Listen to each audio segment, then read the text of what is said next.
welcome to Hire We Go, where we're chatting all things talent acquisition transformation.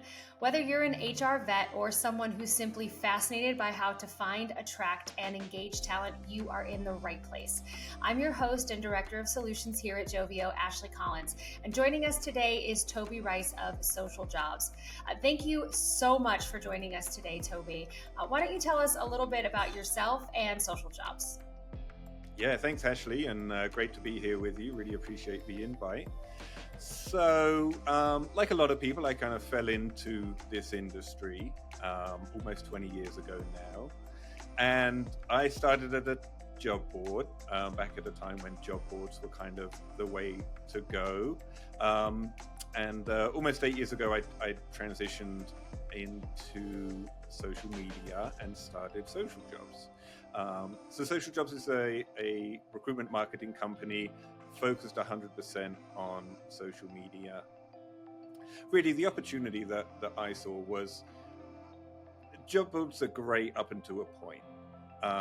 You can put a job, if you have the right applicants coming in, super easy, super cost effective, and great for, maybe 80, 90% of roles. But the challenge is if you have a job that's not getting a lot of traction, maybe it's a difficult job, difficult location, there's very little that job boards can really do to kind of reach out to candidates and kind of get extra exposure for that job. And early on, I started experimenting with social media.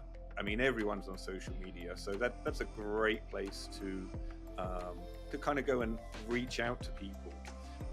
And that's really what we're all about. So we're a sort of a white glove service.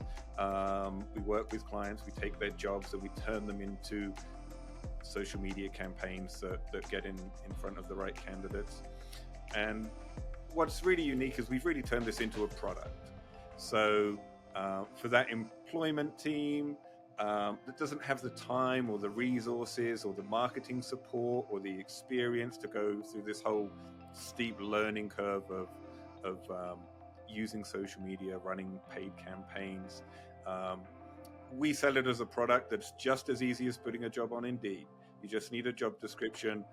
You can send that to us, and within 48 hours, we'll have a campaign up and running that's delivering candidates back to you. So it's all about that super easy, low friction user experience that makes it very easy for candidates.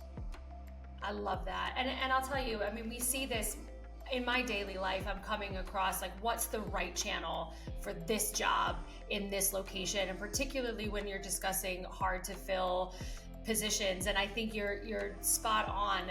I think people get intimidated by the concept of deploying socials. It's like, I'm not a marketer. Like, where do I even start with this?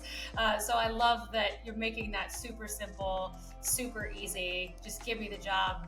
Don't worry about it. We got you. And I guess that leads me to really kind of thinking about, from your perspective, like, what's the hidden opportunity in social media that employers just might not be aware of? Yeah, so that's a great question. I think that the thing that people might not realize is really the value of candidates that what I call opt in to jobs.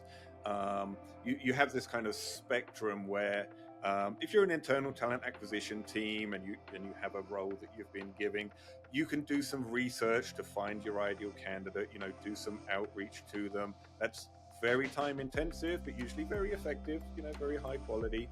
And at the other end of that spectrum, you have, all of the job search sites now, which are just like pushing quick apply, where candidates are just applying to masses of jobs with very little thought, very little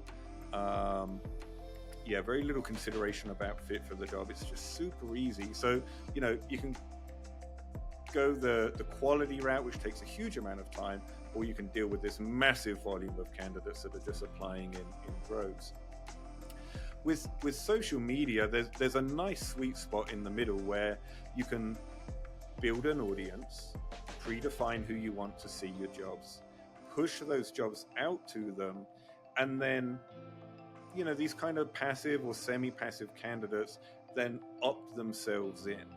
So they still have to respond, they still have to apply, but it's not a quick apply where they're just going down a list of 100 jobs and applying to every one. Something has to have caught their attention, resonated with them, and then it could be the brand. Maybe they think this is an exciting company to work for, or this is really the experience that kind of matches with the candidate's skill set. If you're on Instagram and you're browsing, doing your thing, and something catches your attention, there's a reason behind that, something that the candidate really relates to. The really cool way, and this was a little unexpected, I got to be honest, but the thing that kind of how this applies to the end user, which is our clients, the employers, is they see things like lower turnover. And I wasn't fully expecting this early on, but from like Facebook, for high volume roles that are generally high turnover roles, we've had multiple clients report lower turnover because the quality of the matches, something appealed to the candidate. So it makes a real difference in the quality of the people that are coming through. That makes a lot of sense, actually, because if you think about it, you're engaging with somebody not in a direct job-related activity, and whatever you said or presented was compelling enough to interrupt what they were doing and bring them in. And if I put my candidate hat on for a second, I would much rather be interrupted with a job that could change my life than yet another item that I am spending money I shouldn't be spending on to procure. So I'll take that any day of the week. And my last question for you, Toby, if you had a magic wand, what would you change about talent sourcing in 2025? I think what I'd like to see is an emphasis on quality over quantity. And I think with AI, we're getting further in the volume direction. Mass applies through AI tools, and it's just flooding everyone's days with just a lot of busy work. I'd like to see better matches, and we've tried to make some strides here. We started using two-factor authentication. So when candidates apply, now we send them a text message and they have to put in a code, which is a little bit of a barrier, but it kind of, it just adds a little bit of friction just to make sure that people are really interested, their mobile number is valid, they're a real person. So I'd like to see more people developing tools that really focus on improving the quality of matches and not so much the volume. It's way too much volume. Nobody needs more replies. They need better replies. So better replies, 100%. If you've ever listened to any of the episodes, you'll know I'm a big fan of positive friction. So let's keep it coming. Well, thank you so much, Toby, for sharing more about what you do, your insights, your knowledge and experience with us. Massively appreciate it. And thank you all for continuing to tune in. We'll see you next time.